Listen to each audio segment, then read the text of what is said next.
All right, Physics 1151. It's Monday, second part, second lecture of Chapter 25, Electrical Potential Energy. Today we're going to go over the energy of point charges. So we're going to start with 2 point charges, calculate the electrical potential energy. Then we're going to go on to more than 2 point charges, and then an example of a neutral system, the electric dipole that we've been discussing in the last couple chapters. I'm going to move homework 7 due date back to next Thursday night because I'm not going to be able to get it online until Friday morning.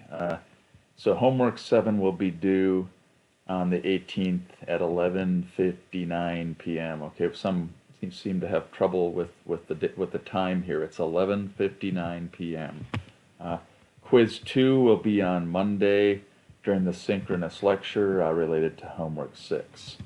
So let's first calculate the electrical potential energy of 2 point charges. Okay, so remember we calculated the force that each charge would exert due to Coulomb's law. Then in last Thursday, we introduced this concept of electric potential energy. We saw that it's a scalar and it's much easier to work with potential energy than it is to work with forces if we can do it. And so let's calculate the potential energy of 2 point charges Q1 and Q2. Okay, so anytime we calculate potential energy, we have to start with work, right? Because the work done by the electric field is the negative of the change in potential energy. So we can calculate the work that charge 1 exerts on charge 2 as the field of charged 1, the field due to charge 1, which points to the right, how much work that does on charge 2 as charge 2 is displaced some distance delta r.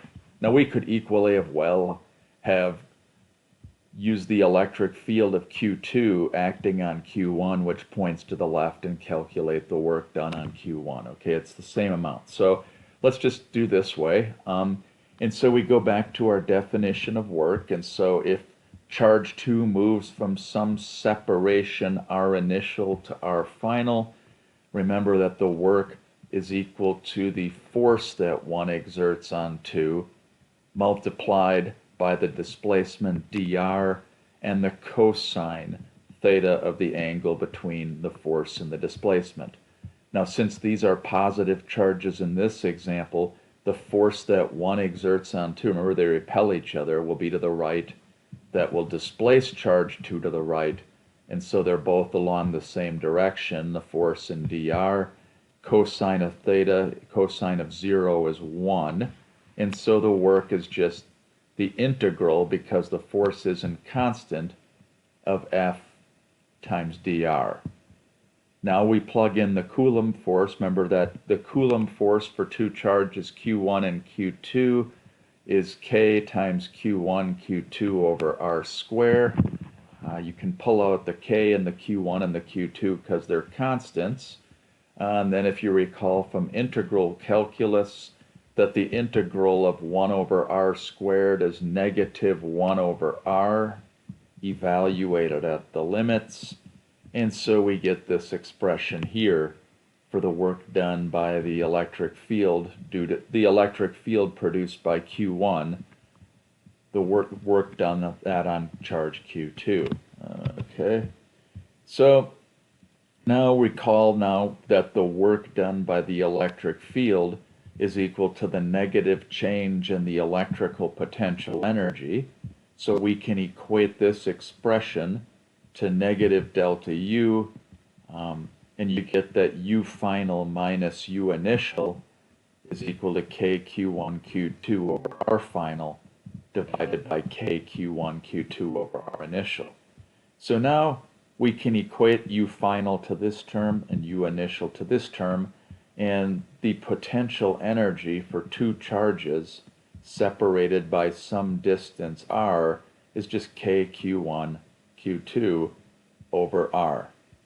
Okay. And so this is the electrical potential energy. of 2-point charges. Okay. Now this energy is the energy of the system. It's the energy of the two charges. It isn't just the energy of one charge. It's the interaction energy of this system of two charges. So this becomes our equation for the electrical potential energy. Now you can use K, or you can use 1 over 4 pi epsilon naught, where epsilon naught, remember, is the permittivity of free space. 1 over 4 pi epsilon naught is K, the dielectric constant. It's the same number. So these are sometimes used interchangeably. So now that we have an expression for the potential energy due to a system of 2-point charges, KQ1, Q2 over R times a constant, recall that since only the changes are significant, we can define the point of zero potential energy anywhere we want. So it's convention to define the 0 point of potential energy when the separation is equal to infinity. Okay, and from this equation it's pretty obvious. If you plug in a separation r of infinity, any constant over infinity is 0, and so the potential energy of the charges is 0 when they're separated by an infinite amount. Okay, right? Because they don't interact when they're separated by infinity. So another point too is we derived this equation for two positive charges, and so in this equation Q1 is positive, Q2 is positive. This gives a positive electrostatic energy. If one of the Q's were negative and the other were positive, then this would be negative. And so for two charges of the opposite sign, you get a negative potential energy, and that's synonymous with attraction, right? Because if they're the same size sign charge, they repel, and if they're the opposite sign of charge, they attract. So negative potential energy means the charges, it's an attractive potential, and a positive potential energy means it's repulsive. So another thing that is that, remember from chapter 23, that a charged sphere, if you put a total net charge of Q on the surface of the sphere, that produces the same electric field as if all of the charge is at the center of the sphere. And so two spheres of charge Q would have the same electrostatic potential as 2-point charges. So let's look here. I think you earlier in in Physics 1150, you did these potential energy diagrams. So recall that here's the potential energy. So if we draw two positive charges, the potential energy goes as 1 over r, so it looks like this. And recall that if you have a fixed amount, if you give the charge system a fixed amount of mechanical energy, the energy is constant, so we draw a constant line across for the mechanical energy, and then the kinetic energy is the difference between the total energy and potential. So at any given separation r, the kinetic energy is the difference between the curve for potential energy and the total energy. And so, for example, right at this point, the kinetic energy is 0. So if you have two positive charges, what happens? Okay, suppose that we take two positive charges, we start them off infinitely far apart with some kinetic energy, so then the mechanical energy is fixed, and we start bringing them toward one another, okay? And we're going to need to supply energy, right? Because they're going to want to repel one another and go apart. So to push these two positive charges together, we need to give them a lot of kinetic energy. So here they are, they're coming together. What's happening here as we go to the right? So as r gets smaller, their fixed energy is constant, but the potential energy starts to increase, right? Because they're repelling one another. They don't want to be close to one another. So this is going to reduce the kinetic energy. Kinetic energy is the difference between the curves. And eventually, they get to a point where they can't get any closer together, right? At this point, the total energy is the potential, which means there's no kinetic energy. And at this point, you can't get any closer because that would imply they would have to have negative kinetic energy because potential would be greater than total. And this is what's called the turning point. So it's the closest that the charges are going to be able to get to one another. So we bring them together, they get as close as they can, and then they're going to shoot apart again. And this is what's called the turning point here. It's the closest that the charges are going to get. So what happens here if we have two opposite charges? Okay, now for this case, if we draw the potential energy right here, the potential energy is a negative number because Q1 and Q2 are opposite signs, so it's a negative number over R.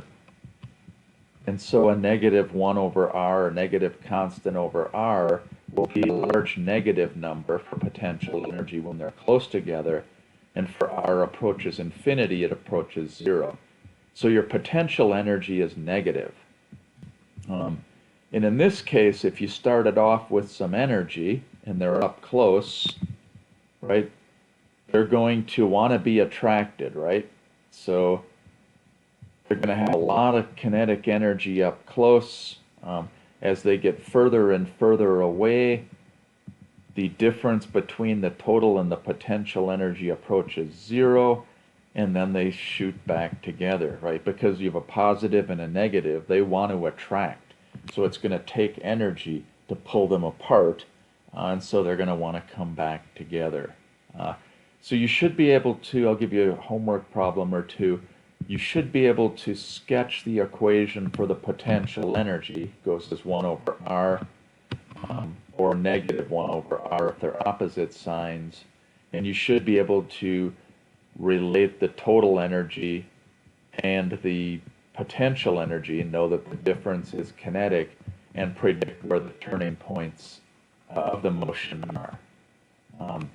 So that's two charges. Now let's go to more than two charges, and then we're going to do a couple examples. So suppose that you have more than two charges present, okay? Then the potential energy of this system is the sum of the potential energies due to all of the pairs of charges. So each pair is interacting. And we can write this as KQI over Rij, where this is a sum from I is less, I goes up to j.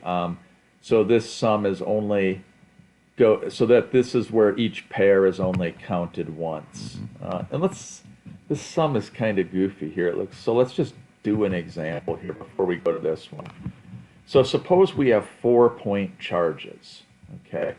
So we need to calculate the sum of the potential energies. So charge 1 will interact with charge 2, so we use this same formula here, KQ1, Q2 over R12, where that's the distance between 1 and 2. So that's the first term.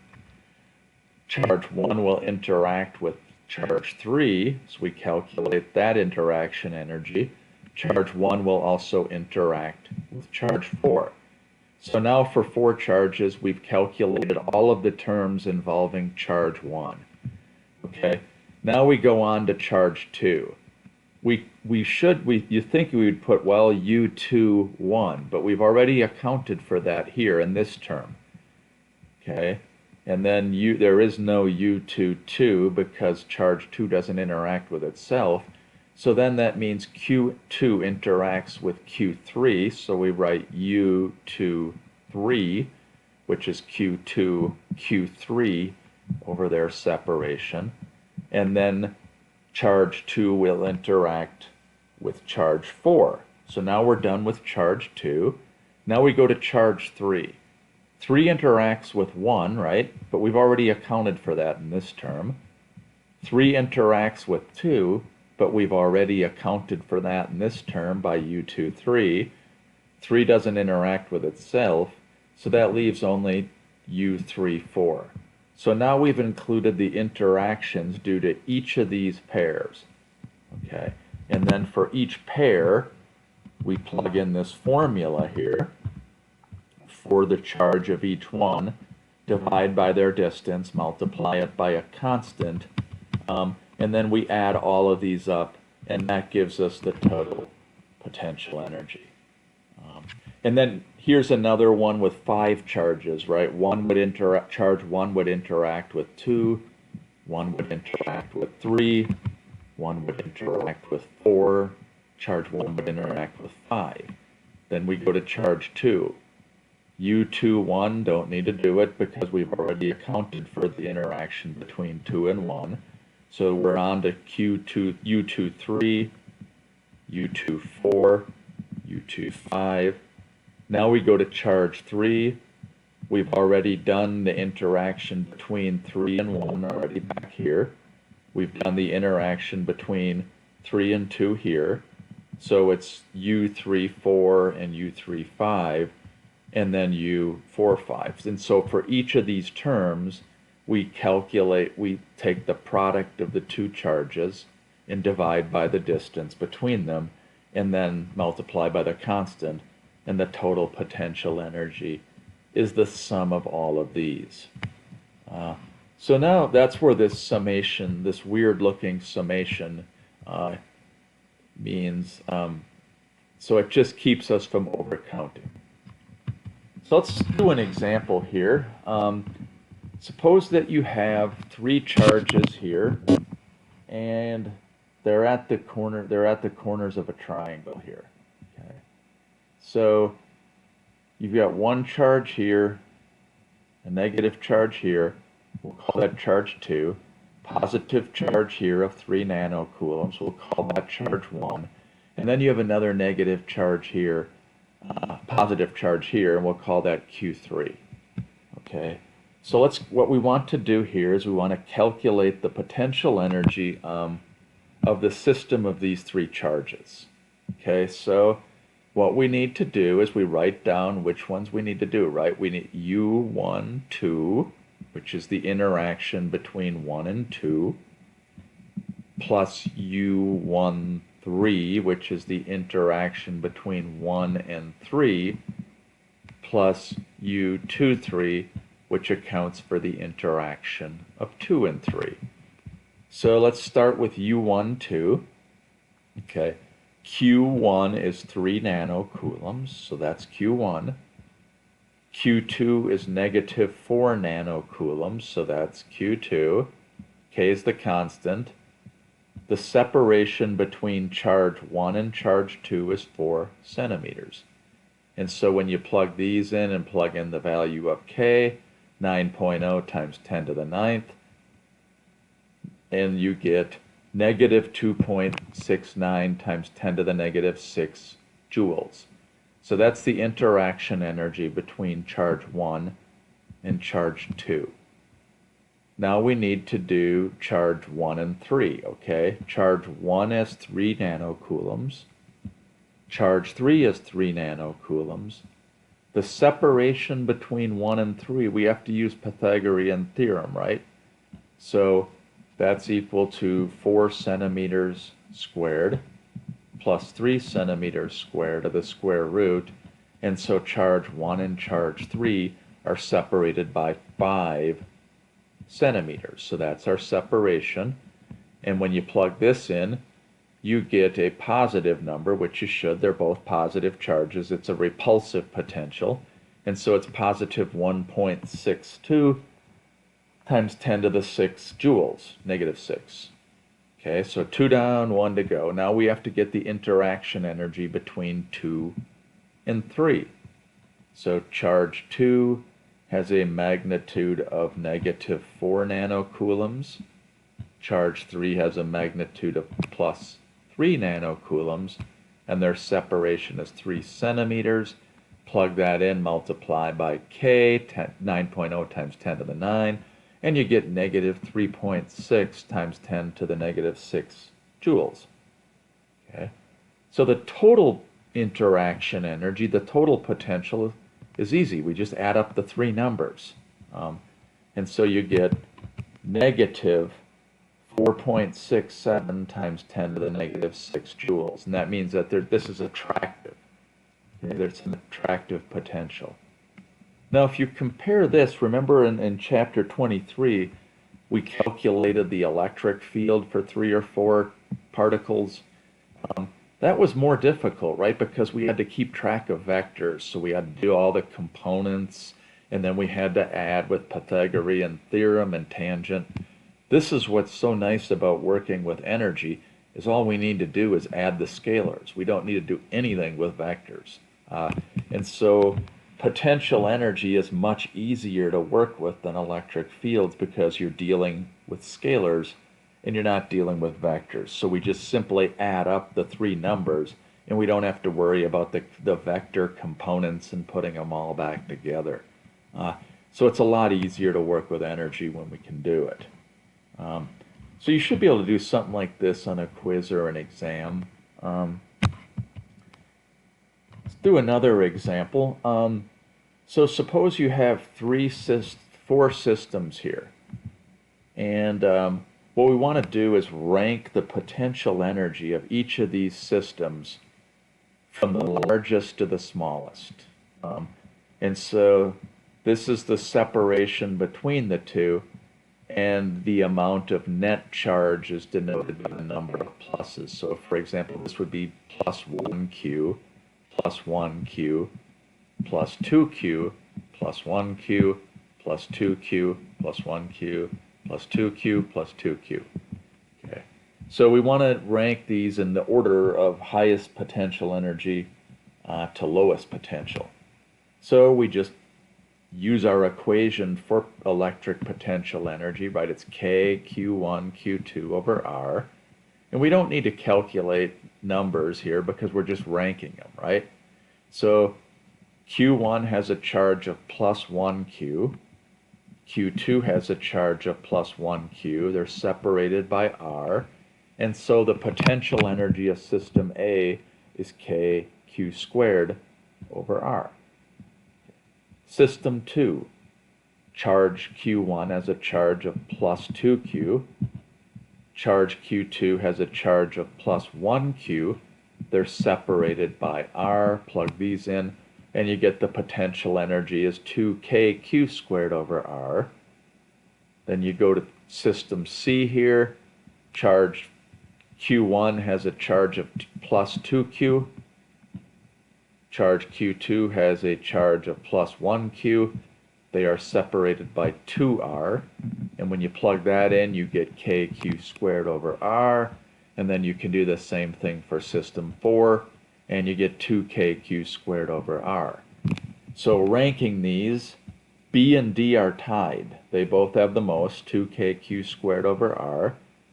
And then A and C both have the most, but less than B and D. And they have a magnitude of KQ squared over R. So this again, you should be able to rank the potential energies of the different systems on an exam. This is a multiple choice type of question. So finally, we're going to we're back to dipoles again, okay? And remember, the dipole is 2 equal and opposite charges. For example, a water molecule, a sodium chloride molecule. Remember where you have a positive end of the molecule and you have a negative end of the molecule. And so what we want to do here is calculate an equation, mathematical equation for the electrical potential energy of a dipole, okay? Because this is such an important system in chemistry and in physics. So we want to calculate this. And if you recall here's our dipole in an electric field, right? So the electric field is pointing to the right, and that's going to exert a repulsion force here, pulling this end of the molecule, the plus end, to the right. It's going to be attracting the negative end of the molecule if the field is to the right, and that exerts a torque on the dipole, right? The net force is 0, they cancel, but it exerts a torque, and we went over this in chapter 23, And the magnitude of the torque is equal to the magnitude of the dipole moment, which is Q times S, times E, times the sine of the angle between. The negative sign is just because the torque will tend to rotate it clockwise here in the picture, which is a negative torque. And so remember that sine of theta has its maximum value at 90 degrees, and so this torque will be the maximum when the dipole is oriented perpendicular to the field. Right? So the electric field tends to rotate the dipole so that it aligns along the direction of the field. Okay. And so for rotational motion, if you remember back from 1150, if you start at an initial angle theta 1 from the field, theta initial, and a final angle theta f, that the work is just torque times d theta, just like work is equal to F times dr, right? We replace force by torque, we replace dr with d theta, and now we plug in the expression here for the torque. It's negative PE sine of theta, and if the field is constant, we can pull E out, and we can pull P out, and then we're left with this expression here for the work. Now from Calc 2, you may remember that the integral of sine of theta, the antiderivative of sine of theta, is negative cosine of theta. And so then the work done, this would be negative cosine of theta evaluated at theta f minus negative cosine of theta at negative theta I. And you plug these in and you get that the work done by the field is equal to PE cosine of the final angle minus PE cosine of the initial angle. Okay, now we do what we've been doing all chapter. We equate the work to the negative change in potential energy. So right here's the work. This is negative delta U electric, and you can write this as delta U electric, which is the negative of the work, is negative PE cosine of theta F plus PE cosine of theta I, and you can write that as negative P dot E, or PE cosine of theta.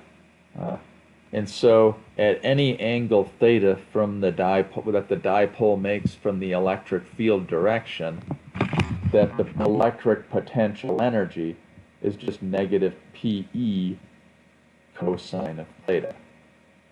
So where is the energy minimum? Well, the energy is minimum when cosine of theta is equal to 1, because you have the negative sign here, and cosine of theta is 1 when theta is 0. In other words, the energy is a minimum when the dipole is aligned along the direction of the field. And that's called the position of stable equilibrium. So in other words, if we were to plot potential energy, negative PE cosine of theta, that will be a minimum at theta equals 0. So if I stick the dipole here with its axis along the direction of the field, it's not going to go anywhere, right? If I perturb it a little bit in one direction, it's just going to come back to the point of minimum energy, which is theta 0. So if we twist this dipole just a little bit in either direction from theta equals 0, the dipole is going to realign with theta equals 0. And that's called a position of stable equilibrium. If I perturb the angle a little bit, if I rotate the dipole a little bit from being along the field direction, it's just going to rotate back, and so it's aligned with the field. It always wants to be aligned with the field. What happens if I turn the dipole so it points in the opposite direction of the field? Okay. So I rotate it so it's 180 degrees from the field. Okay, well, cosine of 180 is negative 1, and negative 1 times negative 1 is 1. And so now you're at the energy is P times E, and that's the maximum energy. Okay, and so at this point, if I rotate the dipole, if I started off pointing anti-parallel to the field, and I rotate a little bit, it's not going to come back to its original position. It's going to want to go so that theta is zero and it's aligned with the field. And so that's a point of unstable equilibrium. So in other words, a dipole moment is stable when it's in its lowest energy configuration, when it's aligned along the direction of the field. So the electric field will always exert a torque to try to align these dipole moments along the field direction. So that pretty much is it for Monday. Again, we'll continue this chapter 25 the next 2 days, and I am going to delay your homework so it's not due till the 18th at 11:59 p.m. Now, just for a note here, we'll talk about this more in the coming days. Your next exam is going to be after chapter 26. So in the new unit, you've done 22, you've done 23, we're on 25 now. There will be one more chapter after this. And so that means your next exam, which is exam 2, is likely going to be on Monday, the 29th of March. We'll talk more about that in the next few days. So that's pretty much it for today. So have a good night, and we'll see you tomorrow.